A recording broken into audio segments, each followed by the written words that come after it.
Olá, alunos, tudo bem?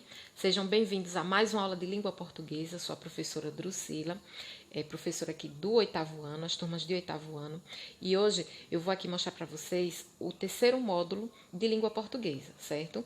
Esse módulo, ele é direcionado aí para as turmas do 8º ano. Então, antes de explorar aqui os assuntos que nós vamos ver nesse módulo, nós vamos para as orientações gerais. Vocês já conhecem como a gente vai proceder para fazer a leitura devolutiva desse módulo. Então, você tem aí um módulo, né, um módulo com 20 aulas aí de língua portuguesa. Vocês vão ter um período para poder ler todo esse material e fazer as atividades. E aí, lembrando que essas atividades vocês vão responder nesse módulo mesmo para fazer a devolutiva à escola. Ok? Mas se porventura não der para responder todas as atividades aí no módulo, vocês podem responder numa folha e anexar essa folha junto ao módulo. Na hora que for devolver, devolve o módulo junto com as respostas aí com a folhinha grampeada no módulo, ok? Então vamos lá. Vamos dar início aqui à aula de língua portuguesa relacionada ao módulo número 3. Na primeira aula, nós temos aqui a introdução aos processos de formação das palavras. Então, nós temos as palavras. Cada palavra ela tem uma estrutura, ela tem elementos que vão formar, certo? A palavra. Então, a partir desses elementos é que nós vamos compreender melhor o significado dessas palavras. Né? Então, em uma palavra nós temos essa estrutura, certo? Cada palavra ela vai ter o radical, a vogal temática, afixos e desinências, certinho? E aqui nós temos noções básicas sobre morfemas. O que são morfemas? Olha, são elementos que formam uma palavra e vão dar o significado a essa palavra. Então, a partir desses morfemas, nós vamos ter o radical, que é a base do significado da palavra, né? O afixo, que é o elemento que vai se juntar ao radical para formar uma outra palavra, e nós temos prefixo e sufixo. Desinência, que é o elemento que vai indicar as características gramaticais, né? Desinência nominal, desinência verbal, vai dizer o número se está no singular ou no plural, né? Então a gente acrescenta aí o S, né? Geralmente quando vai colocar a palavrinha no plural, né? Então aí já é uma desinência, esse Szinho é caracterizado por uma desinência. Né? Tem desinência número pessoal, modo temporal, que é quando você vai conjugar o verbo, que você muda o finalzinho do verbo, isso aí também nós chamamos de desinência. E temos também a vogal temática, que é o elemento que vai preparar o radical de uma palavra para receber aí as desinências, certo?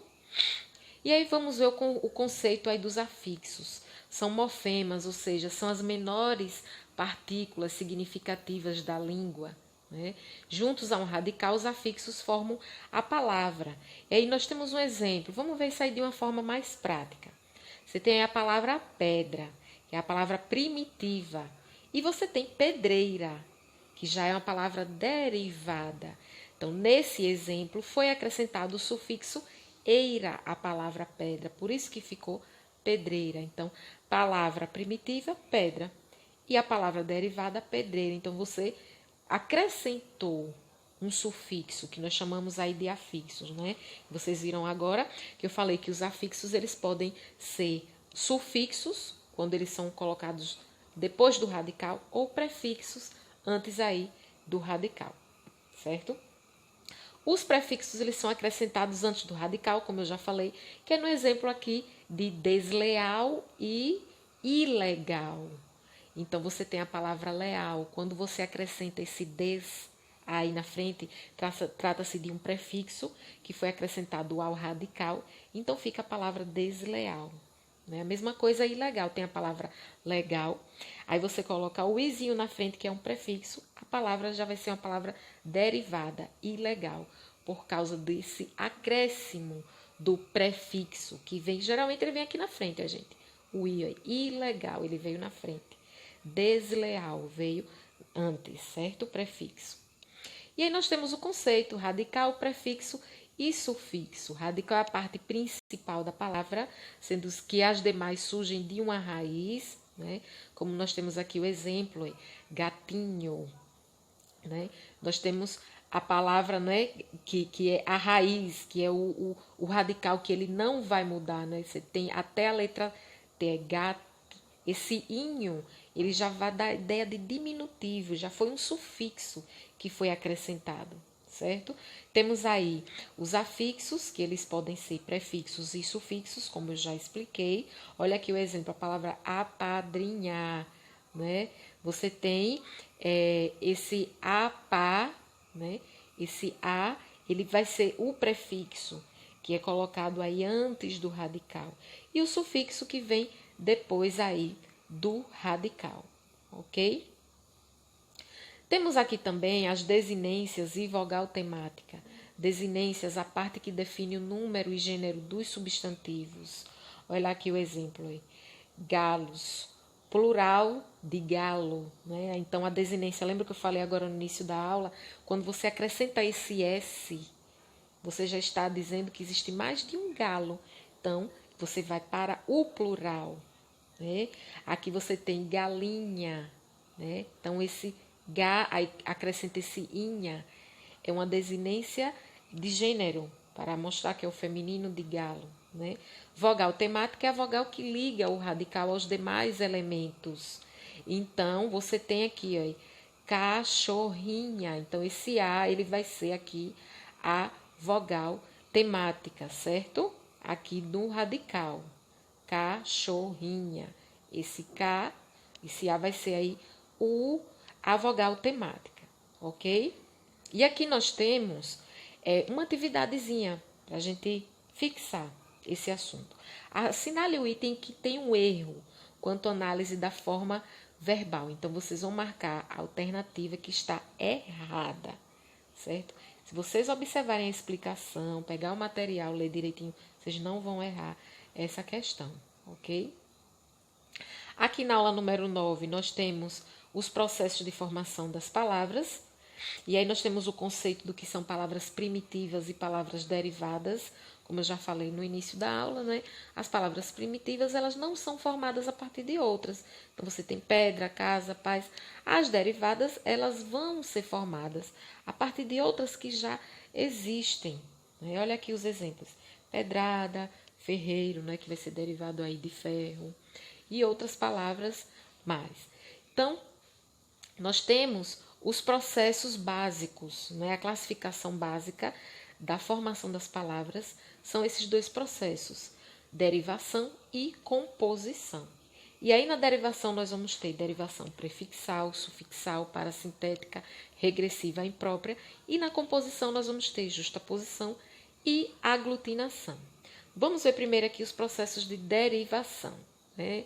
Os processos de derivação ocorrem de 5 maneiras, sempre com o radical e os sufixos, né? Os afixos, que são sufixos e prefixos.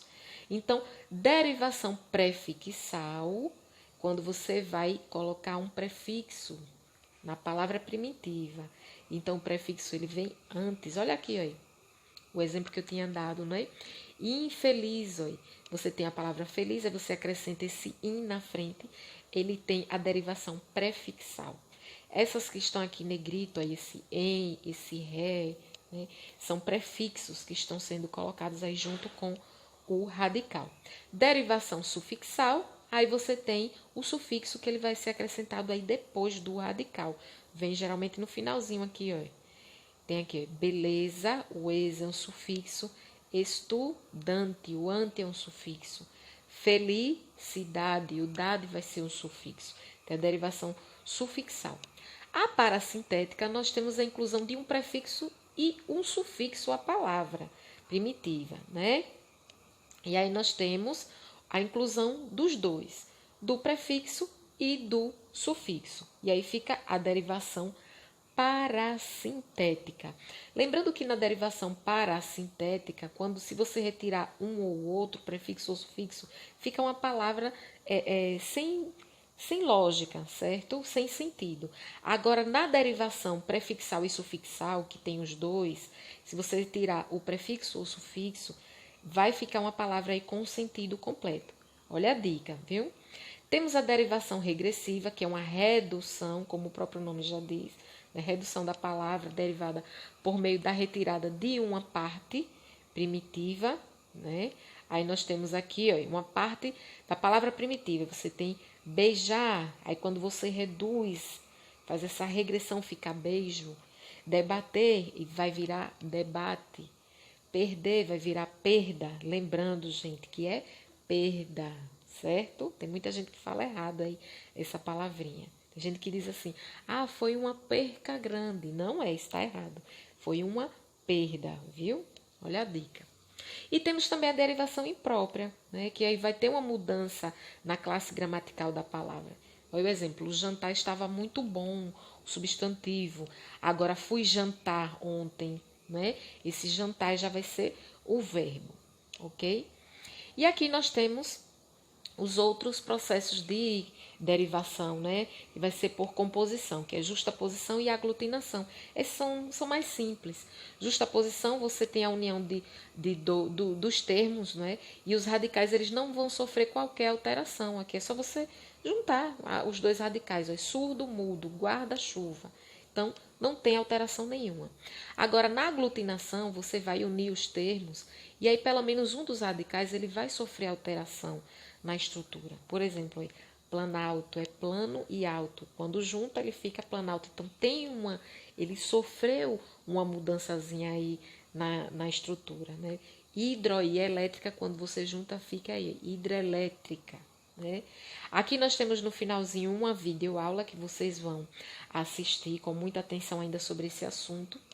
Aqui na aula 14, uma atividade de pesquisa para vocês fazerem. Depois na aula 15, uma videoaula também com resumo para enfatizar, vocês ficarem bem espertos aí, né? Assimilarem bem esse conteúdo.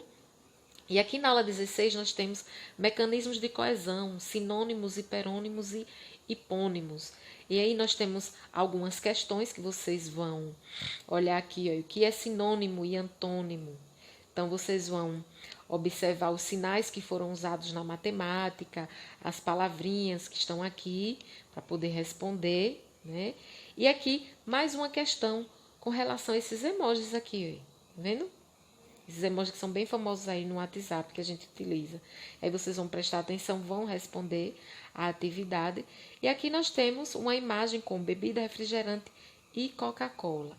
Aí vocês vão responder. Essas palavras possuem algo em comum? O que é que elas possuem em comum? Né? Responde as duas questões. E aqui na aula 19 e 20 nós temos o conceito. Hiperônimos são palavras de sentido genérico, ou seja, palavras cujos significados eles são mais abrangentes do que os hipônimos. Fazendo uma comparação com a biologia, podemos dizer que os hiperônimos seriam gêneros, as palavras que apresentam características comuns. Olha aqui os exemplos aí. Animais é hiperônimo de cachorro e cavalo, né? Então, quando você quer englobar classe geral, né, no geral, então você vai dar o nome geral, a classificação, e aí que vai ser o hiperônimo. Os hipônimos é como se fossem as unidades menores que cabem ali dentro dessa classificação. O que é que cabe dentro da classificação de animais? Cachorro, cavalo, gato e por aí vai. Esse cachorro, cavalo, gato são os hipônimos, que são as palavras específicas, certo? Palavras que têm um significado, que eles vão ser mais específicos do que as outras, ok? Então, nós temos, olha, maçã e morango são hipônimos. De quê? De fruta. Então, fruta vai ser o hiperônimo. É o que vai englobar aí a maçã, o morango e outras frutas, ok? Então, gente, essas foram as aulas aqui do módulo 3. Vocês leiam com calma, façam, né, respondam as atividades e aí nós vamos tirando as dúvidas aí por meio das interações via grupo do WhatsApp, ok? Bons estudos e até a próxima.